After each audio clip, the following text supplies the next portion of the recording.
สั่งทางกะแลมสั่งทางไอติมมาแต่ไทยเนาะไผเป็นคนสั่งสิเลี้ยงสั่งให้โอนเงินให้เราไทยนะทาง1,4,300กว่า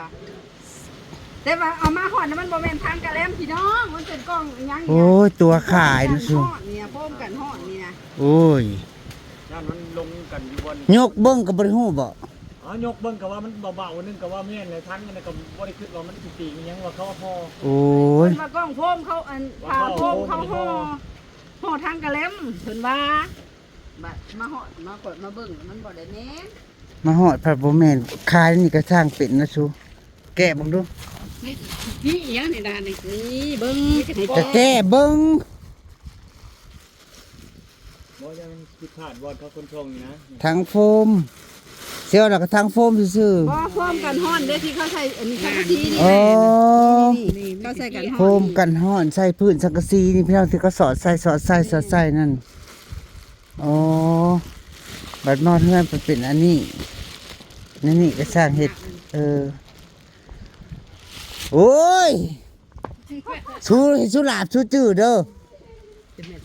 เขาอีร้อยเขาบ่อยให้ชี้เลี้ยงสั่งผ่านดิพายางปูคล้องผ่าคล้องใส่ใกล้นั่นน่ะให้ชี้เลี้ยงสั่งก่อนผ่าคล้องใส่ใกล้มาพอได้เม็ดเดียวได้4 เม็ดเท่านั้นเขาก็คืนเงินที่เรียนโทรเช็คบางยันเขาลงกันอยู่รถนะยันเขาทางกระแลมเข้าไปยันเขาสั่งกับยันมีคนสั่งเพราะมันต่างกันหลายอันนี้น่ะนะทางกระแลมกับโฟมเดี๋ยวมันต่างกันหลายคนละแบบมันบริชูงป่านนี้ทางไอติ่มยังมากก็เพียงนี้พี่น้องนี่คนว่ายันกันกระแทกแล้วยันเขาห่อกองโฟมคนว่าเขาห่อไปกันอยู่ในรถเขาเจ้าแล้วก็ย่อขึ้นรถแล้วก็มาเลยบ่พวกปุญโยกกับมันอันนี้มันก็เบาดีรอมันเป็นโฟมซื่อทางไอติมมันบักจังนักนึง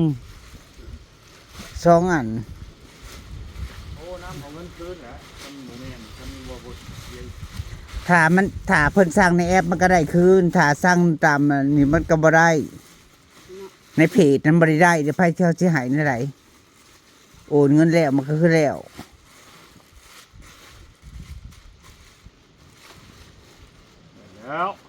ถ้าเขาสั่งในช็อปในแอปน่ะมันได้เขาคืนเงินถ้าสั่งในเพจในนี่ได้ค่ะจากรูปเห็นมันมีอยู่ชื่อนี่มันบริเวณทางกระแลมเด้บ่ชื่อปูนฮับผู้ส่งปูนนี่เขาบ่มีดอกเขาก็มีแต่รหัสมารหัสไปรษณีย์บอกกันคือห้องข่อยตัวหัวกะโหลกมันก็บอกว่าหัวกะโหลกไอติมมันก็เขียนบอกในใบอันนี้มันนะมันติดบอกอยู่ในใบนึงนะไอ้เขาเขียนยังเนี่ยเขียนแต่เจสีคำว่าเจซีเนี่ยมันก็แม่นแล้วแหละนะมันสิไปหยังสิไปถามหาไอติมไอกระแลมเขาส่งมาลาวส่วนหน่อยแล้วสิส่งมาบ้านอีซีนอกจากสมเฮากับเขาอีซีเท่านั้นที่จะได้ที่อยู่อีซีอยู่ในเงินนี่กับที่ได้ที่อยู่นางสีที่พี่น้องก็คือมีอัมมาลาแล้วก็200เท่านั้นเองที่ได้นะคนอื่นเขาก็ใส่ของเขาของไผของมันอย่างนางเถ่าเจี๊ยบเขาก็ใส่ของเขาพ่อล่าเขาก็ใส่ของเขามิตรนางกับเนี่ยมาใส่ของเจสี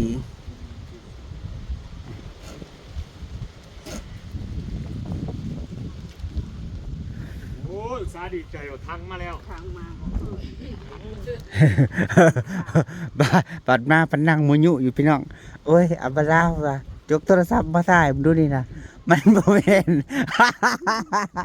โอ้ยไปขมุกขมามพี่น้องเอารถง่ายไปยังดีได้ไปแก้เอาไม้น่ะแล้วอ่ะว่าจะไปเอาเข็มมาลาดพอดีร้านช่างให้แล้วอ่ะ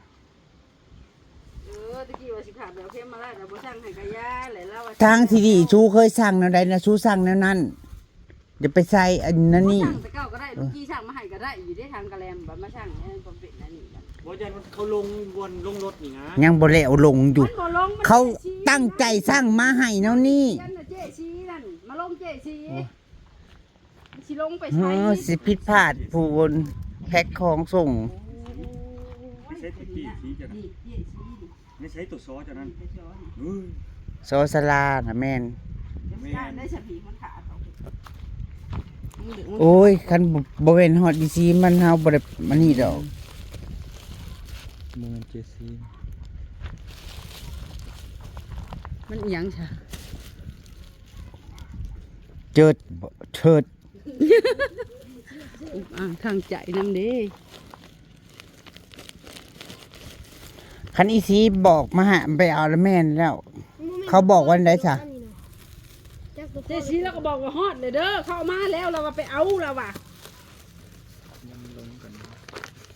แม่นมึงไปเอาของเขาบัตรคือมาบอก นั่นแห มัน ละ ก็มีเท่านี้แล้ว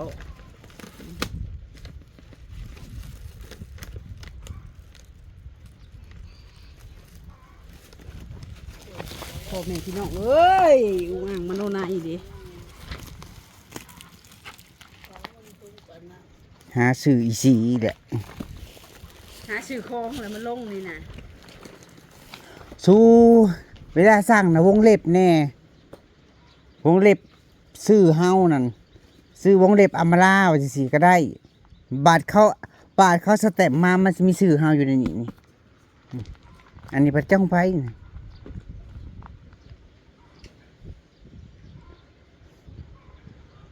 ในบินเขาสิเขียนวงเล็บซื้อของเฮาดอก หานะหานะ อันเบิด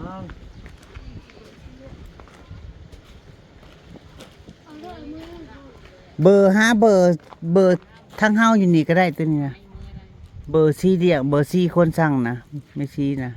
เบอร์อิหยัง อยู่ให้ไปเอาคันนั้นฮอดเลยจังให้โทรบอกเอานะ โอ้ยปวดหัวได้ไปเอาน้ำแข็งก่อนพี่น้องเอาน้ำแข็งมาให้สร้างก่อนพี่น้อง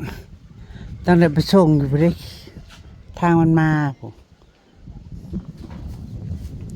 ส่งไปรษณีย์ผมพี่น้องต้องไปส่งขามผ่ายคือของสลอยต้องนั่งรถเอาของไปส่งอีกไปเอาอยู่บ้านนางสีถ้าไปส่งอยู่นี่บ่ได้ได้เขาบ่ได้เป็นภาระให้เฮาไปส่งฮอดพุ่นเด้อพี่น้องต้องไปส่งไปฝากเองไปฝากคืนไปฝากตีกับบริษัทมันไกลเงินเขาโอนมาคืน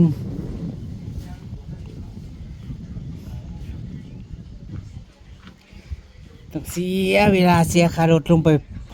อีกไปเอาของก็เสียค่าเขาขามมาให้อีกพี่น้องเกมาให้บาดนี้เขาก็ต้องเสียเงินเสียเวลาอีกลงไปส่งตีกาปุ๊มองนางไปปุ๊เข้มมาลาดปุ๊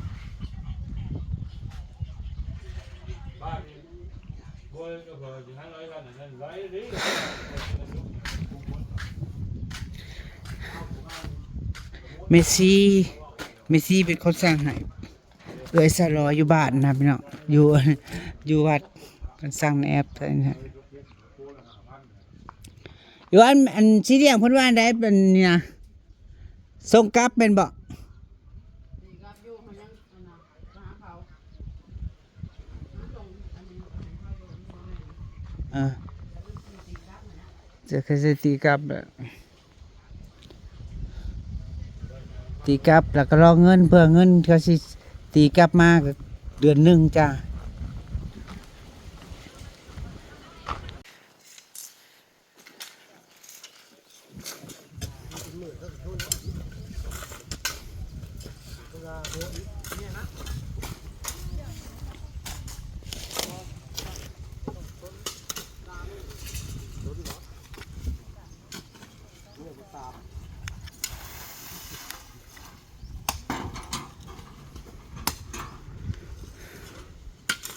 ดินหยาบมันก็ใส่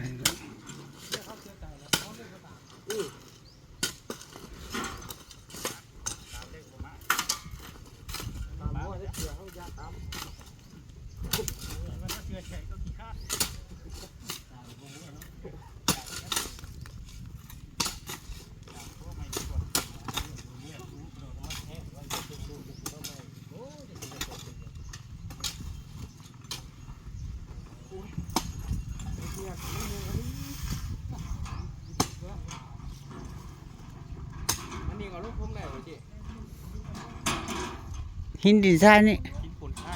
ก็ได้ข่อยได้สั่งมา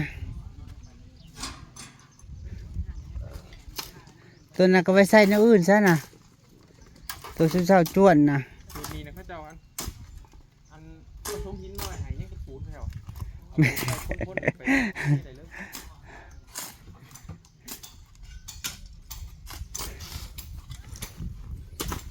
ตะกี้นางสั่งมาเห็ดหัวเด้อพี่น้องสั่ง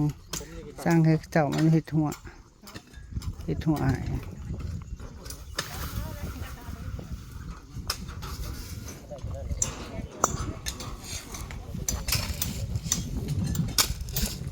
นั้นเอาไว้ขุดเพิ่ม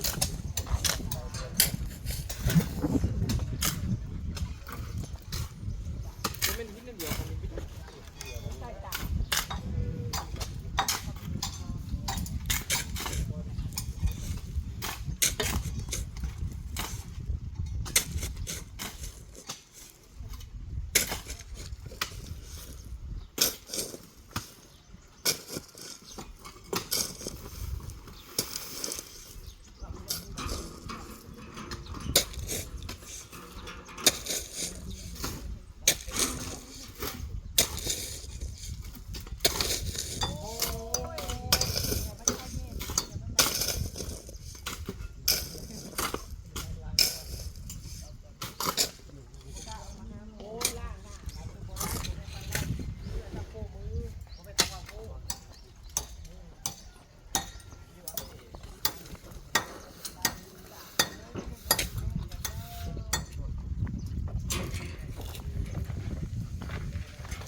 นั่งตักแดดแล้วน่ะกับเพี้ยนั่งเว้าน้ำมูนะคุณเลยนั่งบ่นั่งได้ดอกนั่งความคืดในนั่งในปากกับมือจริงนั่งย่างนะบ่นั่งคืดนั่งลงไปไม่ใจนั่งนะนั่งคืดนุ่น ย่างแล่นตามเงินเฮ้ยเอ้ยสิมานั่งถางเงินยังได้มาสิแล้วนี่ว่าและเจ้า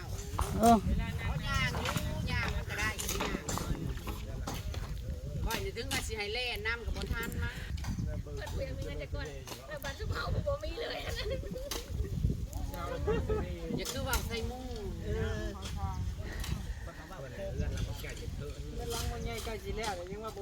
เฮ้ยดีย่างรีวิว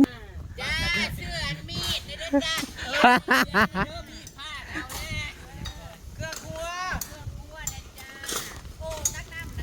โอ้ยควงควายหยังยังบ่แล้วยังบ่ยังอยู่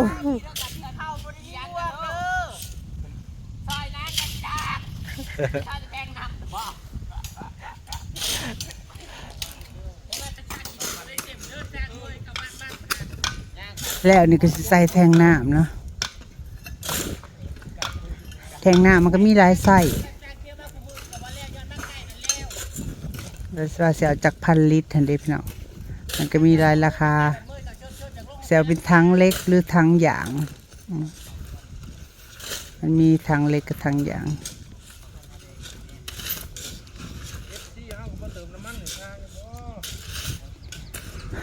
เมื่อก่อนเฮ้ยเมื่อก่อนช่างว่าบ่มีใครมาแจกไอโฟนนะบ่มาแจกตะกับเข่าดิบ่เฮ้อ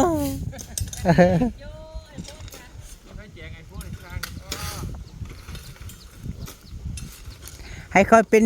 เมียน้อยอันบ่าววินก่อน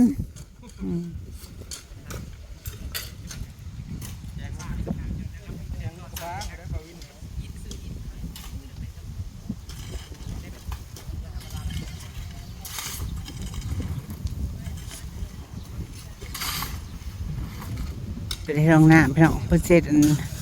พร้อมเขาเลยนะ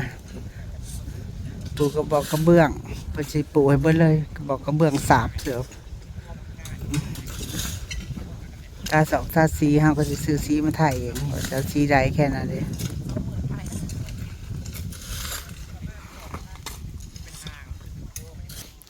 พี่น้องจ๋ามาถึงหนิมลาพาจ๋ากันเด้อจ้าก่อนขอบคุณทักเมนขอบคุณทุกกำลังใจขอบคุณเอื้ออายเบิดสุขุสุคนเด้อจ้าสบายดีสวัสดีค่ะ